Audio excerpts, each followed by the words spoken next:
নমস্কার বন্ধুরা, welcome back to বিনোদাস blog. আর নতুন ব্লগে তোমাদের সবাইকে জানাই অনেক স্বাগতম। গতকালের আগের দিন ভিডিওটা তোমরা দেখতে পেলে, আজ হলো তার পরের দিন তোমার সোমবার। আর এখন থেকে আজকের ব্লগটা শুরু করেছে। তোমার এখন বাজে 9:30। আর এখানে সকাল সকাল কাজকর্ম সব কিছুটা সারা হয়ে গেছে। সেরে এখানে চললাম রান্নাবান্না জোগাড় করতে।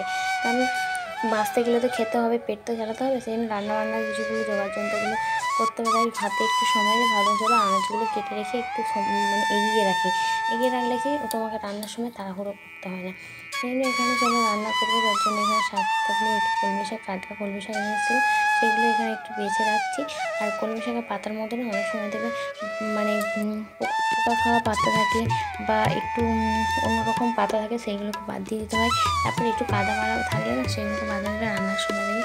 তাই শাক যখনই রান্না করা হয় না কেন, করার সময় একটু ভালো করে পরিষ্কার করে নিয়ে শাকটা রান্না করলে দেবে ভালো মানে হয়, অতটা অসুবিধা হয়। একটু অপরিষ্কার করে রান্না করলে কিচকিচ করে যেন। আর খাবার সময় যদি অপরিষ্কার ভাবটা যদি চলে আসে না, খাওয়া পুরো ব্যান্ড বেরিয়ে যায় বলতে পারো।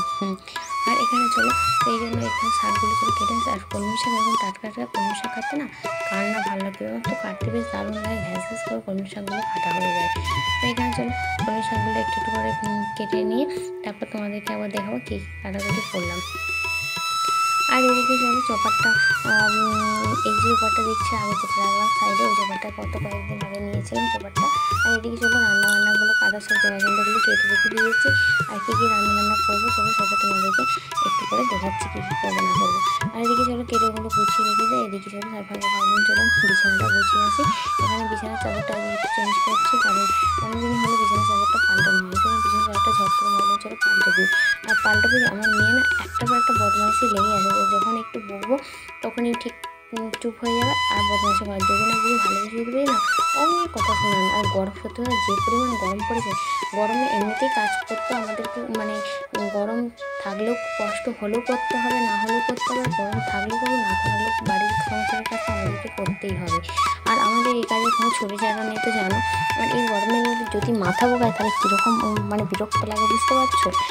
আর তারপর যদি বদমাইশি করে, তাই জন্য একবার যদি সারাদিনে যদি বদমাইশি করে ভালোভাবে বললাম যে না কথা একত্রিত করি আর বদমাইশি করবে না, আমি চুপচাপ ভদ্র মেয়ে হয়ে কথা শুনবে। আর তাই সকাল সকাল আর যখন মানে কাজের যখন চাপ থাকে, সকাল সকাল ঘুম থেকে উঠে আগে কী কাজ করবো না করবো সকালবেলা অথবা আগের দিন রাতে গুছিয়ে রাখি যে এই কাজটা পর এই কাজটা করো, তাহলে দেখবে ঠিক একটা পর একটা কাজ করবে, অনেক দেবে তোমার কাজটা এগোবে। এদিকে বিছানার চাদরগুলো সব পাল্টে ওখানে রেখে দিয়ে এলাম। রেখে দিয়েছে, এবার চলো রান্নাঘরে যাই। রান্নাঘরে গিয়ে তোমাদেরকে আবার ভালো করে দেখে এখানে আদা রসুন কেটে ওদের একটু ভাপিয়ে নিয়ে ভাজবে। এদিকে মাংস হবে, পটল আলুর তরকারি হবে, আর টমেটোর চাটনি হবে, আর ওইখানে শাক ভাজা হবে। দেখতে পেলে রসুনগুলো ভিজে রয়েছে, মাংস ধুয়ে সব পরিষ্কার করে রেখে দিয়েছি। আর এদিকে চলো ঝটপট রান্নাবান্নাগুলো চাপিয়ে নিই। হ্যাঁ, আজ কিন্তু কোনো অনুষ্ঠান না, অনুষ্ঠান ছাড়াই এলাই হোক, কারণ বলে না বাঙালি যেটা ভাবে সেটাই হয়। অদিনেও রবিবার হয়ে যায়, কারণ রবিবারে যদি মাংস না হয় সেটা তো রবিবার বলে মনে হয় না। তাই যেদিন মাংস হয় সেটাকেই রবিবার বলে মনে হয়। ছোটোবেলায় ঠিক এরকমই মনে করতাম যে যেদিন আজকে মাংস হচ্ছে মানে আজকেই রবিবার, আর যেদিনকে মাংস হয় সেদিনকে রবিবার বলে মনে হতো না। তাই আজকে চলো অদিনের রবিবার বানিয়ে নিলাম। আর রবিবার মানে বাঙালি মাংস বলতে পারো। এদিকে মাংসটা এই পটল মাংস করব, আর একদিকে এই যে পটল আলুর তরকারিটা বসাবো। তার জন্য ভালো করে আলু পেঁয়াজগুলোকে একসাথে ভেজে নিলাম আর আলাদা করে কিছু করলাম। আর এদিকে চলো তোমার টমেটো চাটনি করবো বলে টমেটোটা একটু নেড়ে একটু এদিকে ঘাঁট বসিয়ে দিয়েছি, একটু নাড়াচাড়া করে দিই। তারপরে এই মধ্যে একটু চিনি দিয়ে আর এটাকে একটু ফুটিয়ে নামাবো, একটু গলা। আর এখন আর টমেটো না ঠিক সুবিধা, স্টোরের মাল তো ঠিক মানে গলা গলা ভাবটা আসে না। আর এখানে চলো তোমার মশলাটা কষানো হয়ে গেলে তরকারিটা এবার বসাবো। বসিয়ে নিয়ে তারপর ওদিকে ঠান্ডা। আর গরম এত পরিমাণ হচ্ছে মানে কি বলবো, যে রান্না করতে বিরক্ত লাগছে। কিন্তু ওই জন্যে কী করি, একেক সময় সকালবেলা যত সকালে পারি তত সকালে রান্নাবান্না করে নিলে তো অনেকটা হালকা হয়ে যায়। আর বেলার দিকে রান্না করলে না প্রচণ্ড পরিমাণ কষ্ট হয়।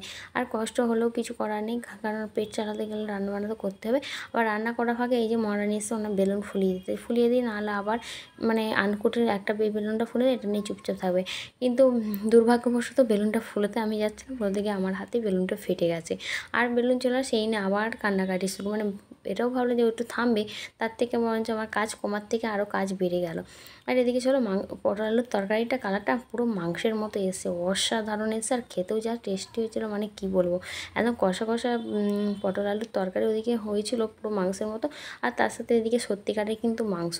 আর এদিকে চলো আজকে দুপুরে রান্নাবান্না হয়েছে শাক, পটল আলুর তরকারি, মাংস, কুঁদরি ভাজা, চাটনি, স্যালাড, লেবু আর ভাত। আর ওদিকে খাওয়া দাওয়া সেরে নিয়েছি, খাওয়া দাওয়া সেরিয়ে ভাবলাম চলো দুপুরে একটু বাসন যে কটা সে কটা মেজে রেখে দিয়ে ভাত ঘুম দিতে যাবো। আর এখন বাজে দুপুর 2টো। আর আজকে তোমার চলো এই তোমার দুপুর 2টো পর্যন্ত কী কী কাজকর্ম করলাম, সকাল থেকে একা হাতে সমস্ত কিছু এত কিছু রান্না বান্না করলাম, আর কী করে কী কাজকর্ম করলাম সেটা তোমাদের সাথে শেয়ার করলাম এই ছোট্ট